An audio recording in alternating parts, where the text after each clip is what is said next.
Hello, good afternoon. This is Myesha Marie coming to do our reading the Bible together. And today we'll be reading 1 Samuel chapter 17 from the New Living Translation. I hope you all are doing well, and we're going to go ahead and get started. The Philistines now mustered their army for battle and camped between Soko and Judah and Azekah at Phasdammim. Saul countered by gathering his Israelite troops near the valley of Elah. So the Philistines and Israelites faced each other on opposite hills, with the valley between them. Then Goliath, a Philistine champion from Gath, came out of the Philistine ranks to face the forces of Israel. He was over 9 feet tall. He wore a bronze helmet, and his bronze coat of mail weighed 125 pounds. He also wore bronze leg armor, and he carried a bronze javelin on his shoulder.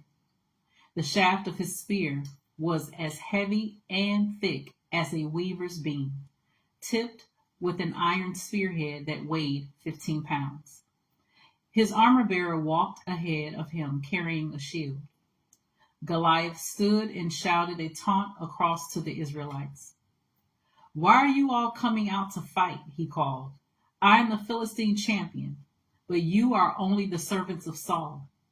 Choose one man to come down here and fight me.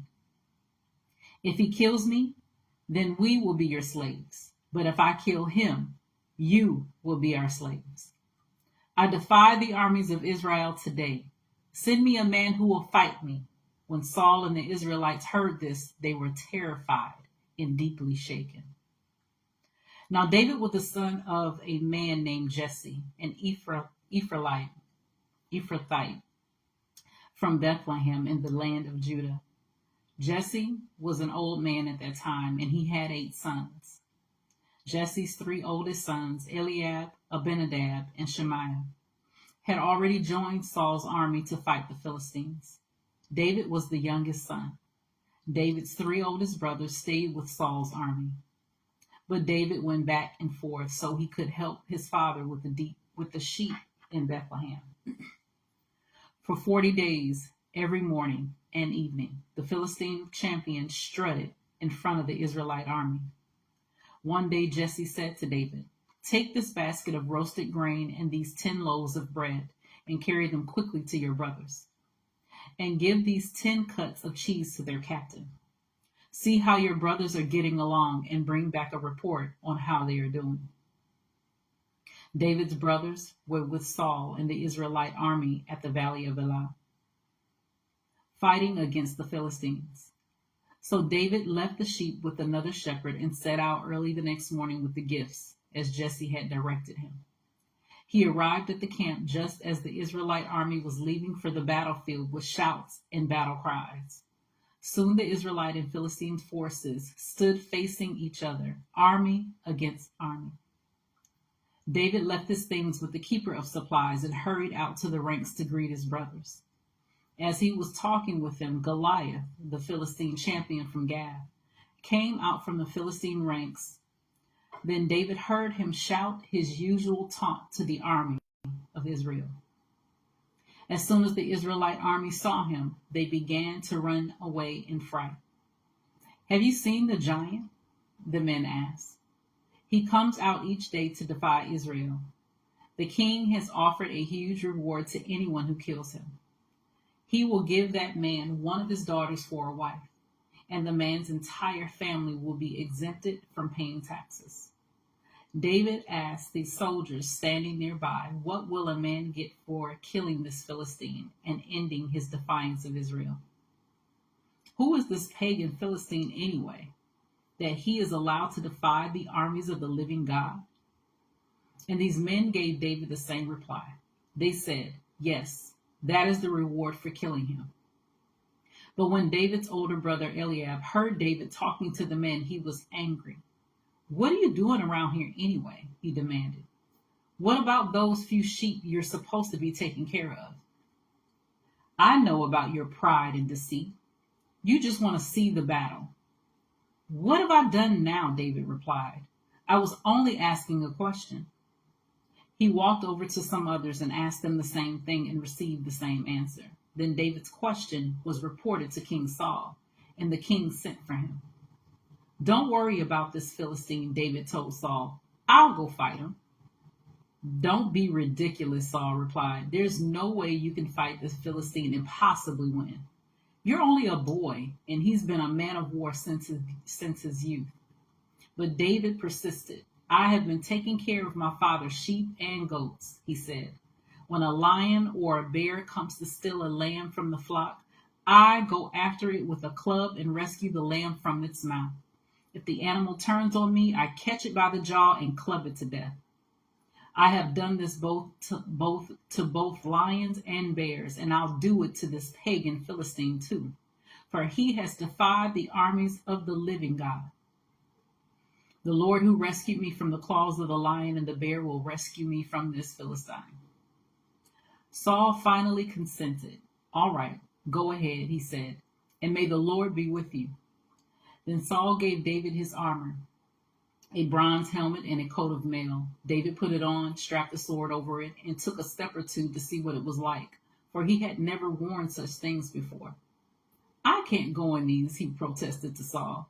I'm not used to them. So David took them off again. He picked up 5 smooth stones from a stream and put them into his shepherd's bag. Then, armed with his shepherd's staff and sling, he started across the valley to fight the Philistine. Goliath walked out toward David with his shield bearer ahead of him, sneering in contempt at this ruddy-faced boy. Am I a dog, he roared at David, that you come at me with a stick? And he cursed David by the names of his gods. Come over here, and I'll give your flesh to the birds and wild animals, Goliath yelled. David replied to the Philistine, You come to me with sword, spear, and javelin, but I come to you in the name of the Lord of heaven's armies, the God of the armies of Israel, whom you have defied. Today the Lord will conquer you, and I will cut you and cut off your head. And then I will give the dead bodies of your men to the birds and wild animals, and the whole world will know that there is a God in Israel. And everyone assembled here will know that the Lord rescues his people, but not with sword and spear. This is the Lord's battle, and he will give you to us. As Goliath moved closer to attack David, David quickly ran out to meet him, reaching into his shepherd's bag and taking out a stone. He hurled it with his sling and hit the Philistine in the forehead. The stone sank in, and Goliath stumbled and fell face down on the ground. So David triumphed over the Philistine with only a sling and a stone, for he had no sword. Then David ran over and pulled Goliath's sword from its sheath. David used it to cut him and cut off his head. When the Philistines saw that their champion was dead, they turned and ran. Then the men of Israel and Judah gave a great shout of triumph and rushed after the Philistines, chasing them as far as Gath and the gates of Ekron. The bodies of the dead and wounded Philistines were strewn all along the road from Shaaraim as far as Gath and Ekron. Then the Israelite army returned and plundered the deserted Philistine camp. David took the Philistines' head to Jerusalem, but he stored the man's armor in his own tent. As Saul watched David go out to fight the Philistine, he asked Abner, the commander of his army, Abner, whose son is this young man? I really don't know, Abner declared. Well, find out who he is, the king told him. As soon as David returned from killing Goliath, Abner brought him to Saul with the Philistine's head still in his hand. Tell me about your father, young man, Saul said. And David replied, his name is Jesse, and we live in Bethlehem. So that was 1 Samuel chapter 17 from the New Living Translation. As always, continue to search the scriptures daily to see what is true. Allow Holy Spirit to illuminate the word into your heart, your mind, and soul, bringing knowledge, understanding, and wisdom, and most of all, revelation of who God is, his true nature, his character, and how much he truly, truly loves you. You guys take care. God bless. And until next time.